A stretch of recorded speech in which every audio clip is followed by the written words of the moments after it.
বড় সিদ্ধান্ত। রাহুলের মৃত্যুকে কেন্দ্র করে অনির্দিষ্টকালের জন্য বন্ধ শুটিং। কি হবে ধারাবাহিকগুলোর ভবিষ্যৎ? ধারাবাহিক, সিরিজ অথবা সিনেমা যাই হোক না কেন, একজন অভিনেতা অথবা অভিনেত্রীর নিরাপত্তার দায় নেওয়া উচিত প্রযোজন সংস্থা এবং পরিচালকের। রাহুল ব্যানার্জির মৃত্যুর উত্তাল টলিউড।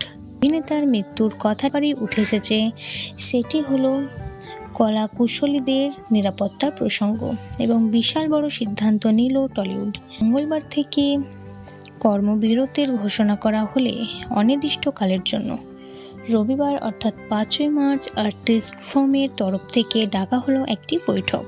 বৈঠকে উপস্থিত ছিলেন সৌরভ বিশ্বাস, প্রসেনজিৎ চ্যাটার্জি, ঋতুপর্ণা সেন, সুদীপ্তা চক্রবর্তী, সৌরভ দাস এবং অনেক শিল্পী। সবাই জানায় টলিউডের কর্মবিরতির ডাক দেওয়া হয়েছে। সিনেমা এবং ধারাবাহিকের সমস্ত শুটিং বন্ধ রাখা হয়েছে। শিল্পী থেকে শুরু করে টেকনিশিয়ান প্রত্যেকের সুরক্ষা প্রোটোকল তৈরি করা বাধ্যতামূলক।